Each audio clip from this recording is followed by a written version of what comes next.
जो लोग अपने आप को जो है वो सोशल मीडिया पर बैठकर कहते हैं कि हम सोशल एक्टिविस्ट हैं, उनको मैं एक खबर दिखाने जा रहा हूँ। ध्यान से सुनिएगा। सोशल एक्टिविस्ट जो है वो सिर्फ सोशल मीडिया पर वीडियो चढ़ाने से नहीं बनता है कोई। ग्राउंड में काम करना पड़ता है और जो गरीब मजलूम लोग हैं, जो धक्के खा रहे होते हैं दफ्तरों के, उनकी मदद करनी पड़ती है। इसका जिंदा सबूत मैं आज आपको दिखाऊंगा। हमारे साथ यहाँ पर एक्स सरपंच रमेश चौधरी जी हैं, जो डीन कलाल के एक्स सरपंच रहे हैं। ये एक मिसाल बने हैं कि सोशल एक्टिविस्ट क्या होता है और कौन होते हैं सोशल एक्टिविस्ट। तो आप लोग जो सोशल मीडिया पर बैठकर ढिंढोरा पीटते हो कि हम सोशल एक्टिविस्ट हैं, नाम के आगे सोशल एक्टिविस्ट लिखते हो, तो ये उनके लिए खबर जरूरी है। जो लोग वाकई ग्राउंड पर काम करते हैं उनके लिए, उनको नहीं कह रहा हूं मैं उनको कह रहा हूं जो काम नहीं करते और सोशल मीडिया पर बैठकर आगे नाम के आगे टैग लगाते हैं सोशल एक्टिविस्ट का। आपको मैं बताता चलूं, टेररिस्ट अटैक में जो है वो 2018 में डीन कलाल का जो एरिया है, बॉर्डर का इलाका, उसके रहने वाले एक गांव के वहां पर एक सदस्य जो पोर्टर में काम करते थे, उनकी जो है वो जान चली गई टेररिस्ट अटैक में। उन्होंने जो है वो वहां पर आर्मी के जवानों को जो है बचाने के चक्कर में जो है खुद की कुर्बानी जो दे दी, खुद जो बलिदान दे दिया। तो उनके ही परिवार के जो बेटा है उनका, उनके बेटे की आज जॉब लगी है SRO 43 में। 370 टूटना और उसका फायदा क्या होता है वो आज आपको जो है वो एक्स सरपंच रमेश चौधरी की जुबानी में आपको सुनाऊंगा। और इन्होंने जो सोशल एक्टिविस्ट कौन होते हैं, उनके जो मदद की है, काम कैसे किया जाता है, मैं आज इन्हीं से पूछूंगा। रमेश जी, सबसे पहले तो आपको भी सल्यूट बनता है और एडमिनिस्ट्रेशन ने जो साथ दिया होगा, जो LG साहब ने, उनको भी सल्यूट करते हैं हम। लेकिन आपसे सुनना चाहेंगे कि आपने जो है वो ये सोशल एक्टिविस्ट, तो हम आपको सोशल एक्टिविस्ट कह सकते हैं रियल, क्योंकि आपने जो है वो काफ़ी मदद की, जैसे हमारे पास जानकारी पहुंची। मैं आपसे जानना चाहता हूं पूरी, हमें जो बात जो वो बताएं डिटेल में, जो लोग देख रहे हैं कि क्या हुआ था 2018 में और ये आज उनके बेटे की जो है वो जॉब लगाई है SRO 43 में, पूरी जानकारी दें। देखिए रवि जी, ये 26/12/2018 को ये पोर्टर थे बोधराज जी, हमारे फॉरवर्ड पोस्टों में जो पोर्टर का काम करते थे हर रोज की तरह। उस दिन भी वो अपनी ड्यूटी पर तैनात थे, ऑन ड्यूटी थे। लेकिन जब वो आर्मी के साथ डेली पोर्टर हमारे काम करते थे, लेकिन वहाँ से ही जो मिलिटेंट हैं वो निकलते हैं कहीं से जंगल से, तो वो कम से कम 20-25 से 30-35 गोलियां जो उनको मारी गई और उनको बहुत बड़ा नुकसान करना आर्मी को करना चाहते थे जो मिलिटेंट थे। लेकिन बोधराज जी को का इतना वो रहा कि खुद उन्होंने जान गंवा दी अपनी, लेकिन वो उन्होंने अपने इंडियन आर्मी का पूरा सहयोग दिया और कोई नुकसान नहीं होने दिया। देखिए, कहने तो को बहुत बातें होती हैं, जब आदमी को जब कोई गोली सामने हो, बंदूक सामने देखकर, तो ऐसे तो बातें लोग बहुत फिल्मों में तो स्टोरियां बहुत देखी होंगी, लेकिन जब जो माजरा सामने का होता है, वो आदमी अपनी सामने मौत को देखकर भी, इंडियन आर्मी हमारे साथ रहती है 24 घंटे। हम सल्यूट करते हैं इंडियन आर्मी को, क्योंकि इंडियन आर्मी हमारे देश को और हमारे गांव को और हमारे को सुरक्षित रखती है और बॉर्डर को संभाले रखती है। तो वेल्ट फोर्स का हम जितनी तारीफ करें इतनी कम है। लेकिन वो बोधराज जी भी पोर्टर का काम जरूर कर रहे थे, लेकिन उन्होंने एक सैनिक से ज्यादा काम किया। उन्होंने अपने इंडियन आर्मी का जो बड़ा नुकसान होना था उससे बचाया। और मैंने भी तब से ही, मैं नया था, 1 महीना हुआ था मुझे सरपंच बने, 1 महीना भी पूरा नहीं हुआ था, लेकिन हमने कोशिश की तब से लेकर आज तक। हमने ये प्रण लिया था कि मुझे पहले भी यही जज्बा था कि हम किसी गरीब का साथ दें, हम गरीब के किसी के लिए, किसका घर उजड़े, पहला नंबर तो कि भगवान किसी का घर उजाड़े ना, किसी के घर का मेंबर जो है वो ना जाए, हर एक परिवार खुशहाली से रहे, ठीक रहे, तंदुरुस्त रहे। लेकिन जब उस परिवार का कोई सदस्य चले जाता है तो आपको पता है कि उसका कैसा जो परिवार कैसे चल सकता है, कैसे उनको रोड पे आना पड़ता है, कैसे बड़ी बहुत मुश्किलें हो जाती है। लेकिन मुझे ये नहीं रहता कि किसी को नीचा दिखाने के लिए मैं काम नहीं करता हूँ। मेरे दिल में जज्बा है कि अगर भगवान ने हमें इंसान बना के भेजा है और बाकी सच्चाई में हम किसी का साथ दें, तो वो हमने कोशिश की है। किसी को अच्छा लगता है, किसी को नहीं लगता, क्योंकि ज्यादातर लोग आजकल बुरे कामों को ही अच्छा समझते हैं। कि मैं फिर भी किसी को गलत नहीं कहता हूं, क्योंकि अपनी अपनी सोच है। हम सोच जो अपनी बदल सकते हैं, किसी की सोच को तो नहीं बदल सकते। लेकिन हमने उस 7 साल में आज तक हमने रुका नहीं, चलता रहा मैं। दिन रात बहुत सारे इन लोगों को भी इन लोगों ने कहा कि ये पोर्टर की कहाँ नौकरी लगती है, बिल्कुल, पोर्टर को बिल्कुल। कौन नौकरी देता है, लेकिन इनको भी गुमराह किया। लेकिन इन्होंने मेरे साथ तामन दिया, मैं भी इनके लिए ही कर रहा था। मुझे था कि जो नुकसान हुआ है हम वो तो नहीं पूरा कर सकते, किसी परिवार का जो सदस्य चला गया उसको तो नहीं जिंदा, हम इनके फादर साहब को तो नहीं ला सकते थे। लेकिन हमने ये कहा कि सरकार की तरफ से जो फैसिलिटियां हैं वो मिले। तो लेकिन आज मैं कहना चाहता हूं, जो 370 का डंडोरा पीटने वाली जो सरकारें हैं, जो 370 का जो एंजॉय करने वाले लीडर हैं, चाहे सरकारें हैं, उनको एक करारा जवाब एलजी मनोज सिन्हा द्वारा दिया गया है। क्योंकि अगर ये 370 हो तो फिर इनके एंजॉय के लिए वो श्री मनोज सिन्हा साहब ने, एलजी साहब ने बता दिया कि उस टाइम किसको नौकरियां मिलती थी हम तो नहीं जानते, ना तो हम कोई वेरिफिकेशन की कोई एजेंसी है ना कुछ।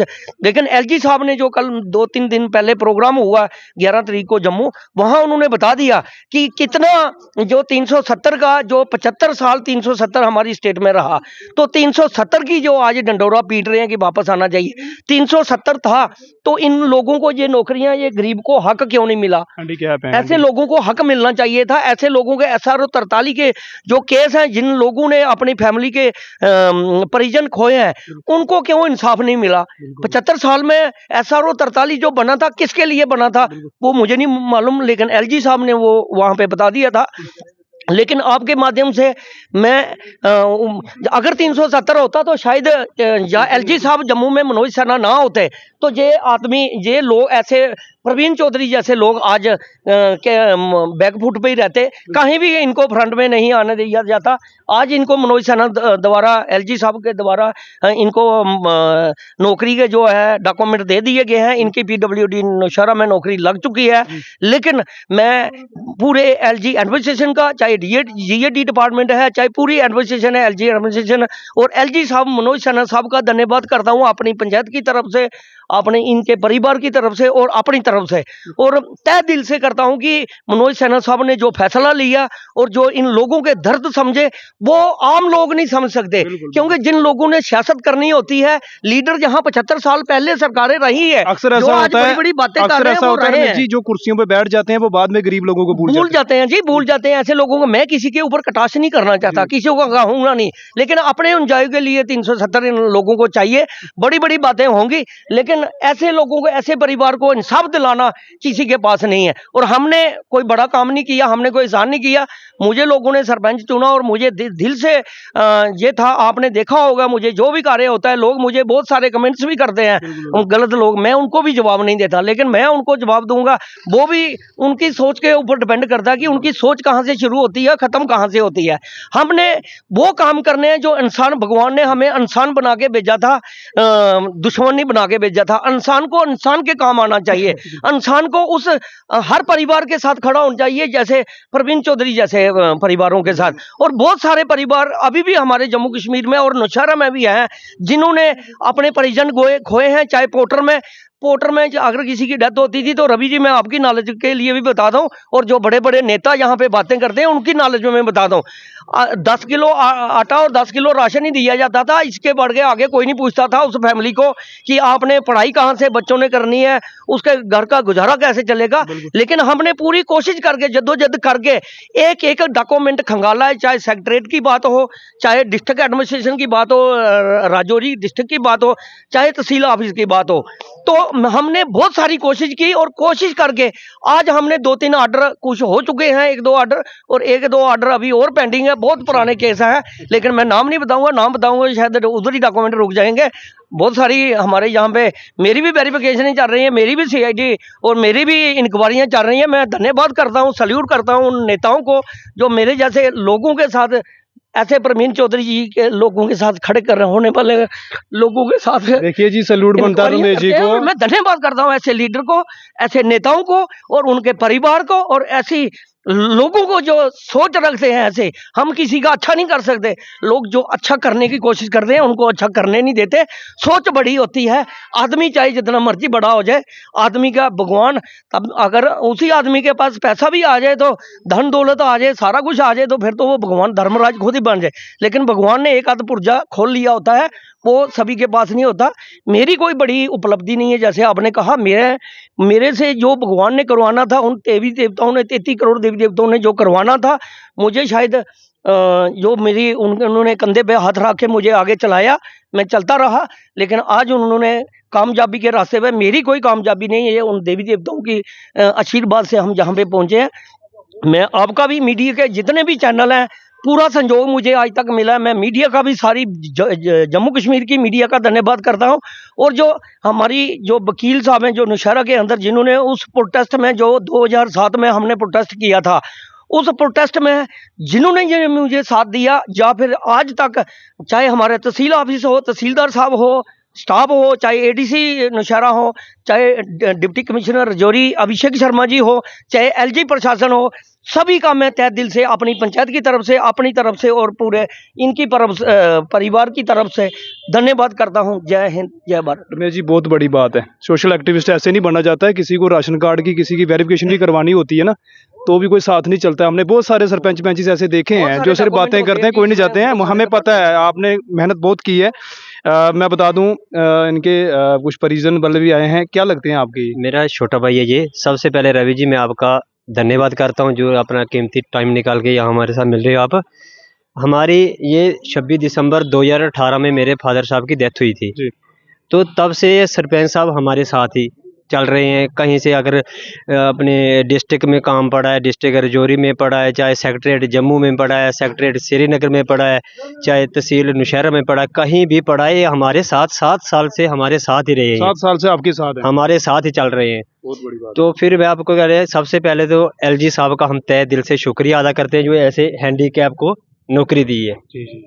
आप देखो, अगर ये दिहाड़ी लगा सकता है कहीं, कहीं नहीं लगा सकते। बिल्कुल। आपका अगर मजदूरी करना चाहते हो, मजदूरी कर सकता है ये कहीं नहीं कर सकता मजदूरी। हम उनका तहे दिल से शुक्रिया अदा करते हैं। और अपने डिप्टी कमिश्नर रजौरी श्री अभिषेक शर्मा जी का तहे दिल से हम शुक्रिया अदा करते हैं। हमारी फैमिली की तरफ से, हमारी पंचायत की तरफ से सबसे ज़्यादा हम अपने सरपंच साहब जी का शुक्रिया अदा करते हैं, जिन्होंने हमारे 7 साल हमारे साथ बिल्कुल एक मन लगा के हमारे साथ ही खड़े रहे हैं। 30 साल पुराने जो केस हैं उसको भी हम कवर कर रहे हैं। जो 28 साल पहले जो जहाँ पे हुआ, मैं उनका नाम नहीं बताऊंगा, क्योंकि नाम बताऊंगा वो केस वहाँ ही लटक जाएंगे, क्योंकि हमारे यहाँ पे बहुत देशभक्ति हमारे अलग किस्म की चलती है। लेकिन हम किसी को कटाक्ष नहीं करते, किसी को गलत नहीं करता। मैं उनको भी धन्यवाद करता हूँ, उनको भी सल्यूट करता हूँ, उनके भी परिवारों को सल्यूट करता हूँ कि भगवान के लिए हम अगर लोग चुन जाते हैं, अगर हमारे साथ ऊपर लोग भरोसा करते हैं, हमें अपनी कुर्सी के ऊपर एंजॉय नहीं लेना चाहिए, हम लोगों के साथ खड़े रहे, वो बड़ी बात है। लेकिन एलजी मनोज सिन्हा साहब ने जो किया, 30 साल 25 साल 15 साल के जो पेंडिंग केस है वो हल किए। तब तो 370 था, यहाँ पे 75 साल से सरकारें रही हैं, यही सरकारें रही हैं जो आज नाच नाच के बातें कर रहे हैं। और आज भी 370 टूटने के बाद मनोज सिन्हा साहब ने ये केस किया है। अगर 370 होता तो शायद यहाँ पे ये लटका रहता काम, इन लोगों को इंसाफ ना मिलता। चलिए जी रमेश जी, बहुत बहुत सल्यूट है आपको। सोशल एक्टिविस्ट का आपने जो है वो एक बहुत बड़ा जिंदा जागता सबूत दिया है। सोशल एक्टिविस्ट जो हैं उनको भी मैं कहना चाहता हूँ, जो सोशल एक्टिविस्ट ग्राउंड पर कर रहे हैं उनको मैं सल्यूट करता हूँ। जो सिर्फ सोशल मीडिया पर बैठकर बातें करते हैं उनको मैं एक बात और कहना चाहता हूँ। हमने बहुत सारी पंचायतों से लोग देखे हैं, बूढ़े बुजुर्ग लोग, कोई अंधे देखे हैं जो हैंडीकैप हैं, कोई आंखों से दिखाई नहीं देता है, वो अपने आधार की वेरिफिकेशन करवाने आ रहे होते हैं, कभी राशन कार्ड की करवाने आ रहे होते हैं। आप लोग तो उनके वो नहीं करवा सकते। तो रमेश जी ने जो है वो सेक्रेटरीट में घूम के जो है वो SRO 43 के तहत जो है वो एक परिवार को इंसाफ दिलाया है और आज नौकरी मिली है और गुण गा रहे हैं एलजी साहब के। तो सल्यूट बनता है एलजी साहब को और डिस्ट्रिक्ट एडमिनिस्ट्रेशन को, खासकर डीसी रजौरी अभिषेक शर्मा को, जिन्होंने जो है वो सरपंच रमेश जो एक जरिया बने और उन्होंने जो आगे सहयोग जो दिया है एडमिनिस्ट्रेशन ने, सल्यूट बनता है। लेकिन सोशल एक्टिविस्ट ऐसे नहीं बना जाता है। मैं फिर से कटाक्ष करूंगा, क्योंकि सोशल मीडिया पर बैठकर सिर्फ जो है वो बना नहीं जाता है सोशल एक्टिविस्ट। काम करने पड़ते हैं लोगों के। किसी गरीब बुजुर्ग की कोई मदद कर दीजिएगा, राशन कार्ड का कोई नाम ऐड करवाना हो, किसी का आधार की वेरिफिकेशन करवानी हो, साथ होकर रास्ता दिखा दें, उसे सोशल एक्टिविस्ट कहते हैं। ये तो बहुत बड़ा काम है। सेक्रेटरीट तक कहाँ जाना है आप लोगों ने। एक बार फिर से बता दूं, 2018 में एक शेलिंग के दौरान जो है वो डींग कलाल जो बॉर्डर का एरिया, वहाँ के रहने वाले एक शख्स की जो है वो आतंकवादियों ने जो है वो गोलियों मारकर जो है वो हत्या कर दी थी। और उस शख्स ने जो है वो पूरी आर्मी के जितने भी जवान थे उनको बचाया था, अपना बलिदान दे दिया था। तो आज जाकर जो है वो SRO 43 के तहत जो है वो उस परिवार को इंसाफ मिला है। जॉब लगी है पीडब्ल्यूडी नौशहरा में। जो जिस शख्स ने जान दी थी उनके बेटे की जॉब लगी है और जरिया बने हैं रमेश सरपंच, जो एक्स रमेश सरपंच हैं डीन कलाल के। उन्होंने ये पूरी मदद की और एडमिनिस्ट्रेशन ने भी मदद की है। तो आप लोग खबर जो है वो ध्यान से सुनिएगा और हो सके तो आपके आसपास जो कोई गरीब मजलूम लोग हैं ना, जो जिनको रास्ता नहीं कभी पता होता, उनको रास्ता दिखाने की कोशिश जरूर कीजिएगा। सोशल मीडिया पर बैठकर सोशल एक्टिविटी का ढिंडोरा मत पीटिए। बने रहे आप मेरे साथ।